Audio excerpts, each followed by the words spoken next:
हमारे गडेरिये महाधर्माध्यक्ष अति मान्यवर फेलिक्स टोप्पो येसु समाजी, सहायक बिशप थियोडोर मस्करेनस एसएफएक्स, विभिन्न धर्म समाज के उच्च अधिकारियों और विश्वासियों की अगुवाई में दिनांक 20 मार्च 2022 को इसकी नींव रखी गई थी। तत्पश्चात विभिन्न फंडिंग एजेंसियों, विभिन्न धर्म प्रांतों, विभिन्न धर्म समाजों, पल्लियों और बहुत सारे ख्रिस्त विश्वासियों के सहयोग से बिशप थियोडोर मस्करेनस एसएफएक्स की देखरेख और दिशा निर्देशन में आज यह सुंदर और भव्य गिरजाघर बनकर तैयार है। अतः हम सभी ईश्वर के सुंदर वरदान के लिए उनको धन्यवाद देते हुए इस मंदिर के संस्थापन और उसकी उपस्थिति के लिए प्रार्थना करें।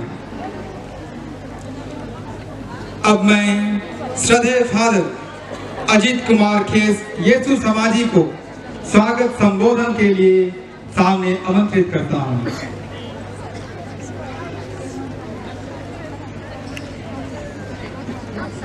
जमगाई की इस पावन धरती पर उपस्थित Our Lady of Alleluia Shrine, aid to the Church in need Germany, Propaganda Fide Rome और हमारे पुरोहितों, धर्म संघियों और ईश्वर की प्रजा की वार्ता का एक उपहार है। यह श्राइन रांची के महाधर्माध्यक्ष अति माननीय फेलिक्स टोप्पो येसु समाजी के द्वारा ईश्वर उनकी प्रजा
में आप सबको कृपा और शांति प्राप्त हो। प्रिय भाई और बहनों, हम हर्षित मन से यहाँ एकत्र हुए हैं कि क्रिस्टियान चढ़ाकर इस नए गिरजाघर का प्रतिष्ठान करें। विश्वास के साथ ईश्वर का वचन सुनकर हम एक पावन विधियों में भक्ति पूर्वक भाग लें, जिससे हमारा समुदाय एक ही भक्ति समागम से जन्म पाकर और एक ही भोजन से पोषित होकर एक आध्यात्मिक भवन बन जाए और एक ही वेदी के चारों ओर एकत्र होकर दिव्य प्रेम के भाव से विकसित होता जाए। जो पश्चाताप के चिन्ह स्वरूप और बपतिस्मा की स्मृति में हम पर छिड़का जाएगा, जिससे नई दीवारें और नई वेदी धोई जाएंगी, वही प्रभु हमें अपनी कृपा की सहायता प्रदान करे, जिससे जो पवित्र आत्मा हमने ग्रहण किया है उसकी प्रेरणा मानकर हम उसकी कलीसिया में विश्वासी भक्त बन जाएं।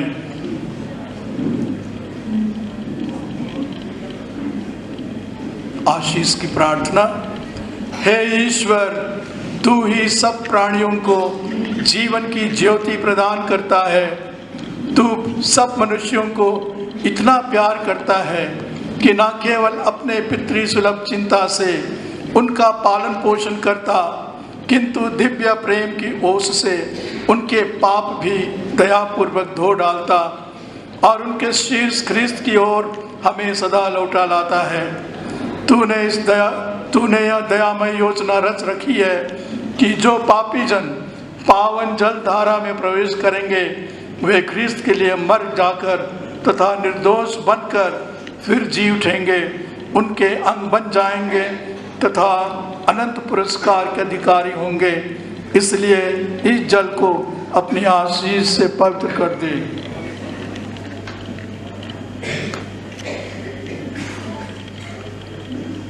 वह हम पर तथा इस गिरजे की दीवारों पर छिड़का जाएगा और मुक्ति बपतिस्मा जल का प्रतीक बन जाएगा, जिसमें ख्रिस्त द्वारा स्वच्छ किए जाकर हम तेरे आत्मा के मंदिर बन गए हैं। उन सब बंधुओं के साथ जो अब से इस गिरजे में दिव्य रहस्यों का अनुष्ठान करेंगे, हमें भी स्वर्गीय यरूशलेम में प्रवेश करने की कृपा प्रदान कर। ऐसी कृपा कर हमारे प्रभु ख्रिस्त के द्वारा, आमीन।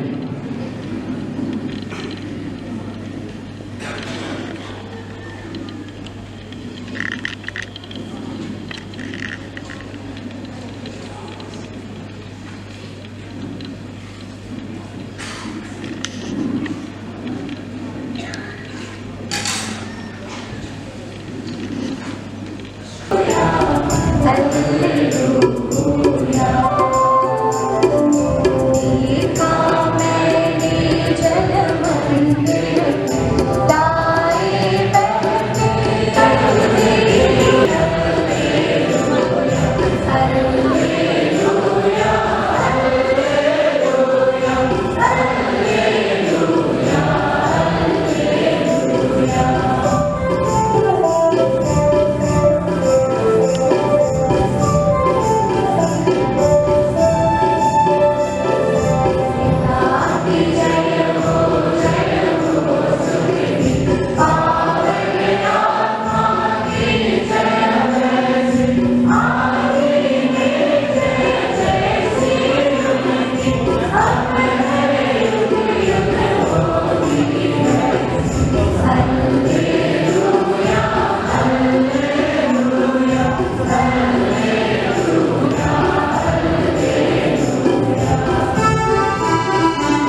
और आत्मा की कृपा हमें शुद्ध करे, क्योंकि हम उसके मंदिर हैं जहाँ वह निवास करता है। प्रभु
का मुख्य विषय है एजरा ने संहिता का स्तुतिगान किया और सब लोगों ने उत्तर दिया आमीन आमीन। समस्त इस्राएली जब परिवार के स्त्रियां और समझ सकने वाले बालक उपस्थित थे। यह 7वें मास का पहला दिन था। उसने सवेरे से लेकर दोपहर तक जलद्वार के सामने के चौक में स्त्री पुरुषों और मुंह के बल गिरकर उन्होंने प्रभु को दंडवत किया। लेवियों ने लोगों को संहिता का अर्थ समझाया और वे खड़े होकर सुनते रहे। उन्होंने ईश्वर की संहिता का ग्रंथ पढ़कर सुनाया, इसका अनुवाद किया और मैं इसे 3 दिनों के अंदर फिर खड़ा कर दूंगा। इस पर यहूदियों ने कहा, इस मंदिर के निर्माण में 46 वर्ष लगे और आप इसे 3 दिनों के अंदर खड़ा कर देंगे। यीशु तो अपने शरीर के मंदिर के विषय में कह रहे थे। जब वह मृतकों में से जी उठे तो उनके शिष्यों को याद आया कि उन्होंने यह कहा था। इसलिए उन्होंने धर्म ग्रंथ और इब्रानियों के नाम पत्र अध्याय 1 वचन संख्या 1 से 2 तक है। प्राचीन काल में ईश्वर बारंबार और विविध रूपों में हमारे पुरखों से नगरों द्वारा बोला था। अब अंत में वह हमसे पुत्र द्वारा बोला है। उसने उस पुत्र के द्वारा समस्त ईश्वर की सृष्टि की और उसी को सब कुछ का उत्तराधिकारी नियुक्त किया है। हम जानते हैं वे गुलामी का जीवन जी रहे थे। एक ओर अशिक्षा, दूसरी ओर गरीबी और अन्य प्रकार के गुलामी का जीवन उन्हें पूरी तरह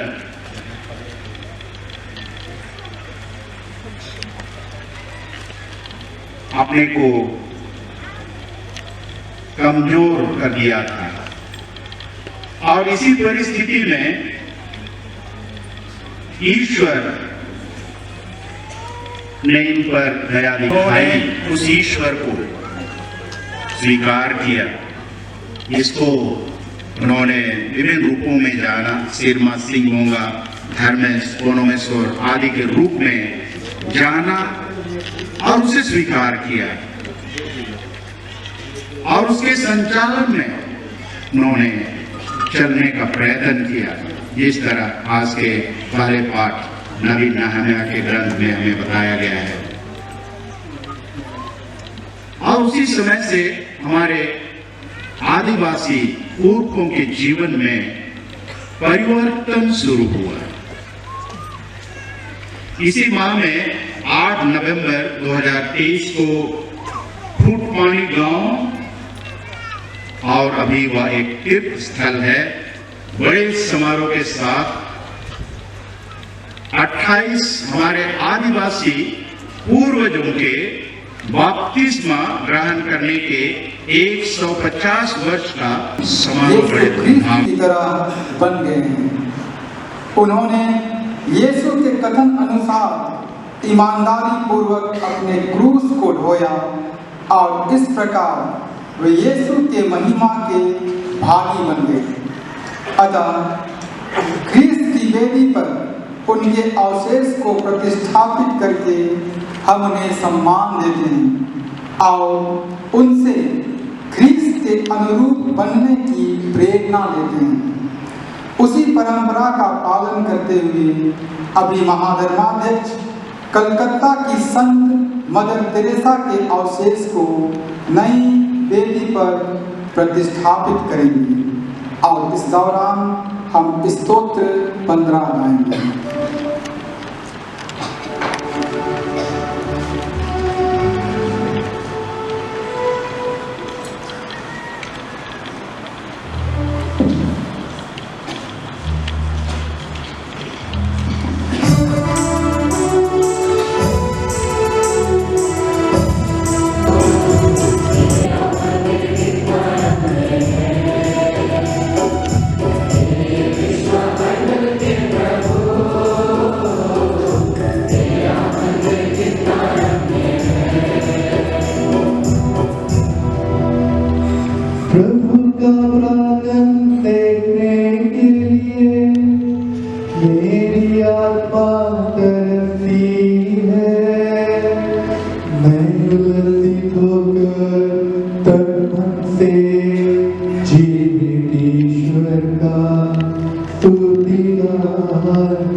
हे प्रभु, हमारी प्रार्थना लोबान की तरह तेरी ओर उठती रहे और जिस प्रकार यह सदन मधुर सुगंध से भर गया है, उसी प्रकार तेरी कलीसिया क्रिस्त की सुगंध फैलाए।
वेदी को सजाया जाएगा और ख्रीस्त संसार की ज्योति के प्रतीक में वेदी पर और उत्सव के रूप में गिरजाघर के चारों ओर मोमबत्तियां जलाई जाएंगी।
Bye.